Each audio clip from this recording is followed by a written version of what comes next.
Can you talk a little bit about what the fuck you just did over there? Okay, that is called scratching behind the nut. Yucks. Cynation TV. Oh yeah!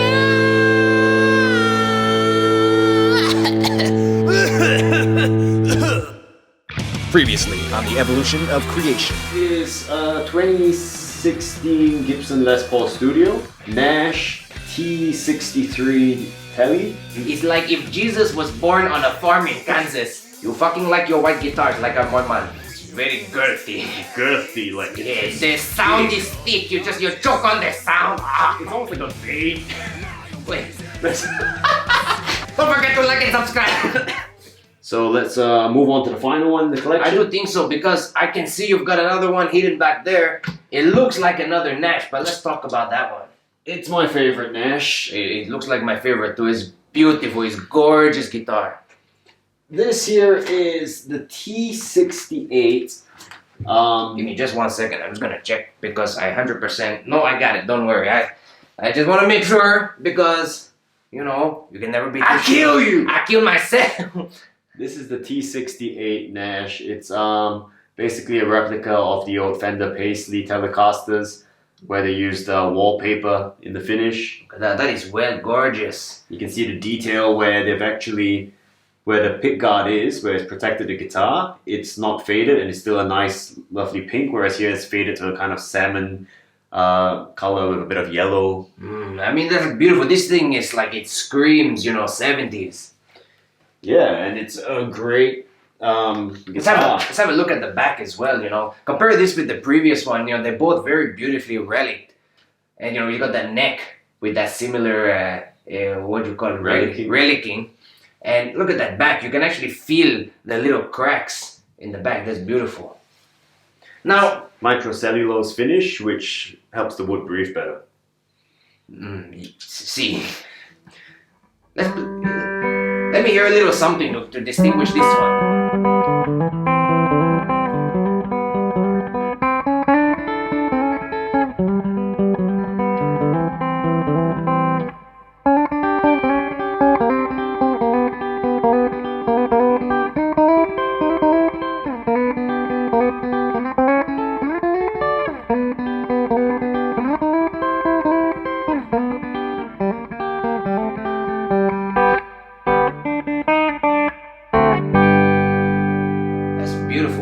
That's very nice and twang. I'm just gonna adjust you a little bit, director too, okay?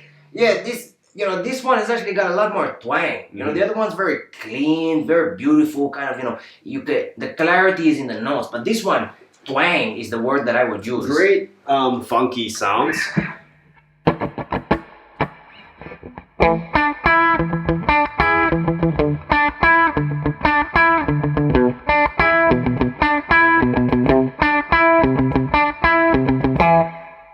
Yeah, it's a great jump from the other one because, I was wondering, I'm like, this guy's got two Nash guitars, it's two of the same brand. You had the Ibanez and then you got the Les Paul, but then you got two Nashes, but it's great to hear how this one is different from the previous one. Well, I mean, if we go for some more ambient sounding things.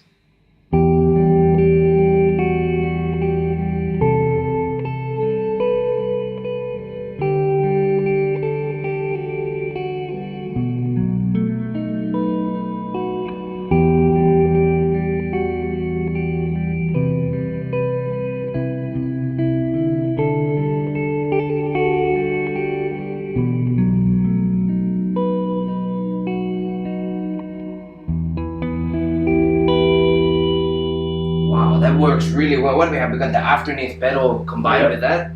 And let's say we put on something like the shimmer.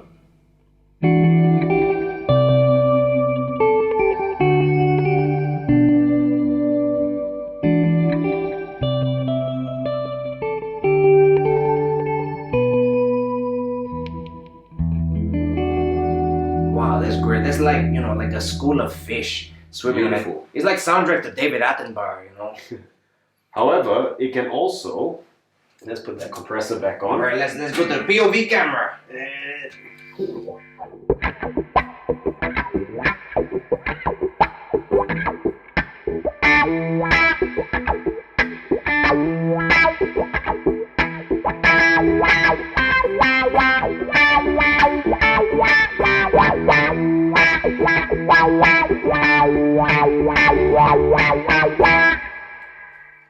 Well, I can see the pubic afro coming out. Somebody gonna get it on, completely, all pubes. Oh, I see the porno, the porno in my mind when I hear that one. This is my favorite. I probably play this one the most. He's gorgeous. I don't see why you wouldn't. It's a beautiful guitar. It's really versatile. I mean, even for the heavier stuff.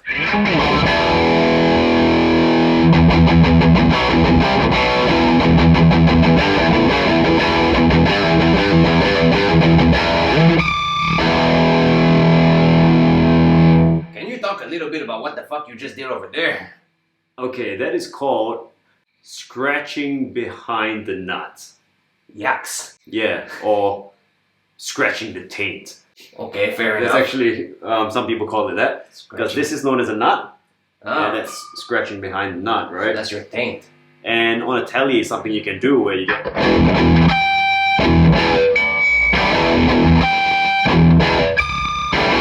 You can even bend behind the nut.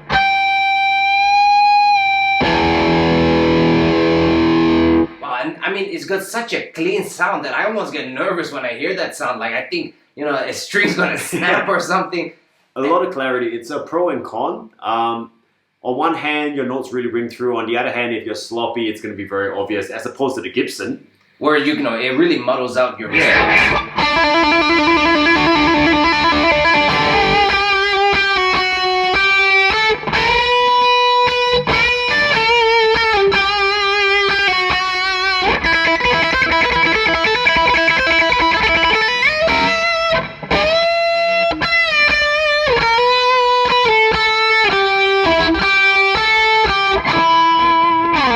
So in many ways, the Nash is kind of like, just the electric version of a classical, just in terms of the clarity. I'll say it's closer to an acoustic. It's got Okay, an acoustic. very acoustic pop properties. I see. And, can we talk about something about this guitar? Because I did notice this, that the neck is a different color from the blue one. Yeah, so the blue one, I believe, has a rosewood fingerboard, and this has a maple. So the lighter the colors, they tend to be a brighter sound.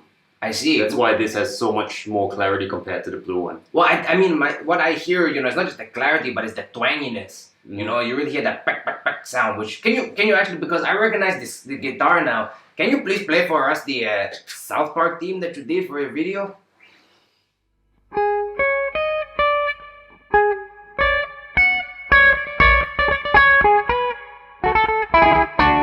Something like that. I can't Close really enough. remember it. It's all credit to the South Park guys, to Primus, because that's a fucking hard song to play. Very hard song. But I do love this for its lead sounds.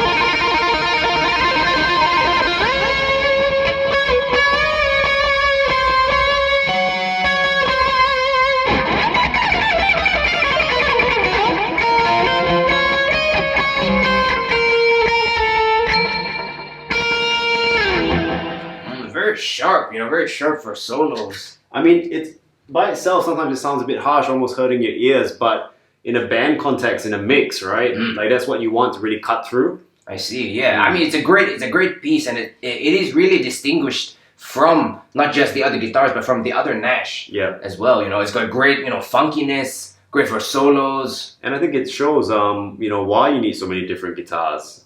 For sure. I need a Stratocaster for Also, look at this. This thing is gorgeous. How could you not want this thing? Absolutely stunning.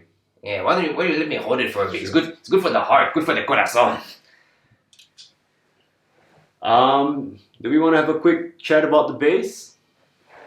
Yeah, why not? I think we've got Alright. enough battery. Pass me the bass. Do you need the cable? Yes, I do. Okay. Whoa, this is a heavy boy. So this is the Yamaha BB434. It's, I think, the best bass in its price range. All my guitars so far you've seen, they're all in that $2,000 and up category.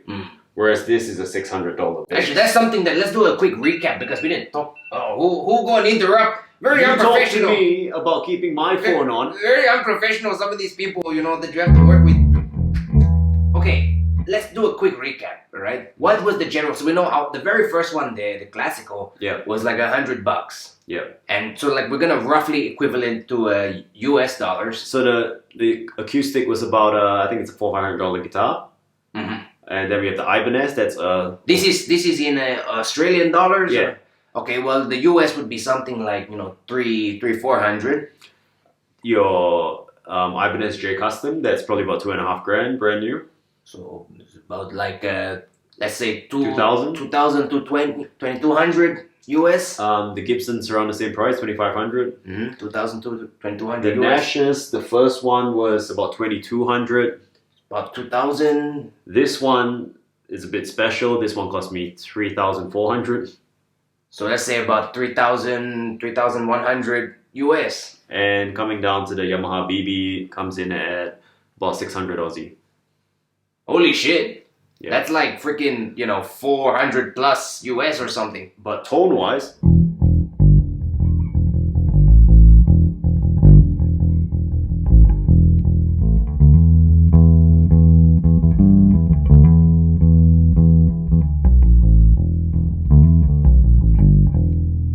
Let's go. great fucking bottom end. It's real solid, and I think it's great because, even though you're mostly, singer, guitarist, but as a songwriter, I think it's really important that you've got this bass to kind of complete the circle. Yeah, could you turn off the reverb for me? Just turn the reverb all the way down. All the way down? Yeah. That's correct. Yeah.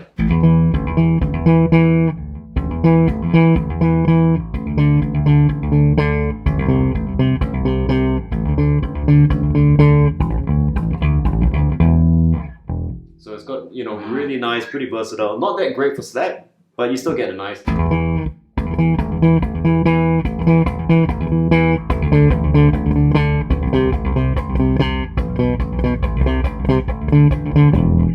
But it's really ideal, just kind of having in the recording studio bass, you want to lay down something simple, or in this case, you want to do, some funky shit like that. Sometimes I use the bass in a different way, like.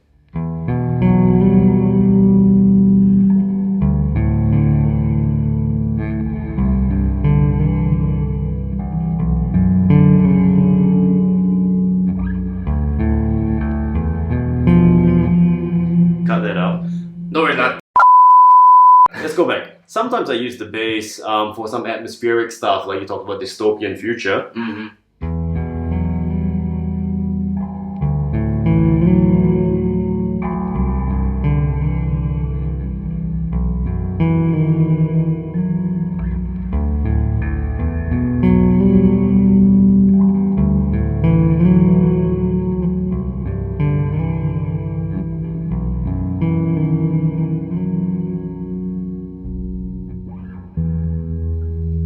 Great actually, because I think having a bass in the studio as well, as opposed to just trying to do some pre-programmed basses and whatnot, it gives you this realm to experiment with.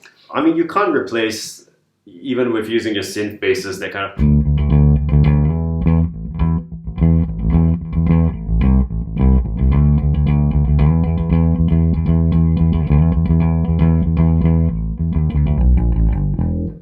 Something like the actual feel of plucking the strings and how you snap do it. of your fingers, against the pickups, right? You can't capture that with programs. Exactly, and because it's never the same every time.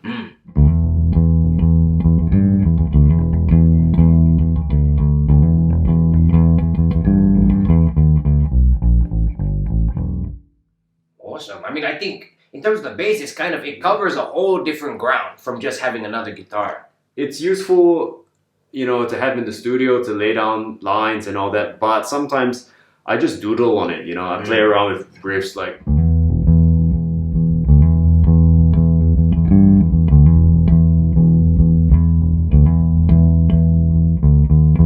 And it gives you ideas, to kind of groove. I think it's really important as well for anyone who's a songwriter who is, maybe predominantly a guitarist, is that having a bass and doodling around on it can also change your attitude, because a lot of people see bass as just like that doom, doom, doom, doom, doom, doom, doom, doom. Yeah, I mean, let's take our song Dancing Devil for example.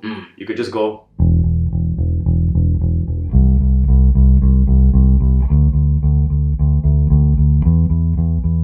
Yeah, so standard bass line. It's fine, but a bit boring, right? Compared to.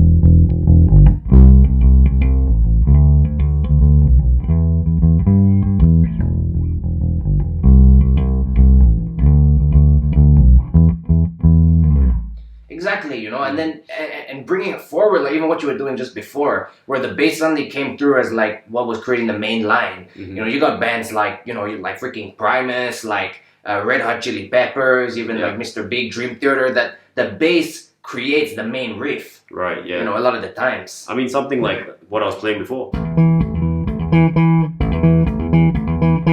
That's kind of me trying to imitate Primus, you know, where you've got a very iconic thing that the guitar couldn't do.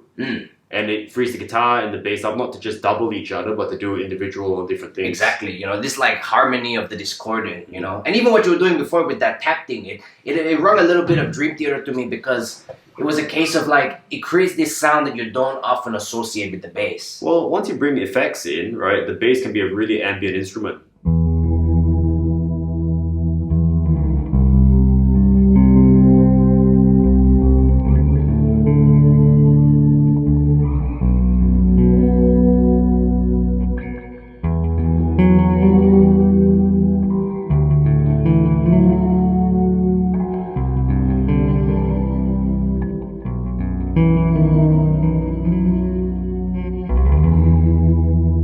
That's great, you know, and these are just other ways to expand, you know, your mind, your way of writing songs. Yeah. And I think all these things are really good to factor in when you're trying to, you know, develop your studio and your collection. So I want to ask you a question now, you know, for people who are looking to start out, like what, you know, in this case, you got your classical first. Yeah. Do you think that that's something that everybody should have at least in their studio? I think it comes down to your budget. If all you can afford is a classical, you know, everyone can afford $100 or whatever the equivalent is in your country. A classical is great. It's a good way to start. You can bring it anywhere. And that's what's important. Don't buy something you're not going to play all the time. You notice I don't have any horrendously expensive, like, you know, $10,000 guitars. Firstly, because I can't afford it. But also at this stage in my life, if I had a $10,000 guitar, I'll be too scared to pull it out and play it all the time. You put that shit on the wall. Yeah, you know? and if you're not playing it, it's useless to you. So are expensive instruments good? Sure, they have their benefits, but don't buy something so expensive that you're afraid to pick it up. That's a good one. And I think in terms of electrics, I find personally the Telecaster is the most versatile guitar there is. As you have seen before, they can do, you know, Not everything. necessarily, doesn't have to be Nash. I love Nash, but I mean, Fender makes great ones. If you have the money for it, Sir makes great Telecasters as well. Simon's got one.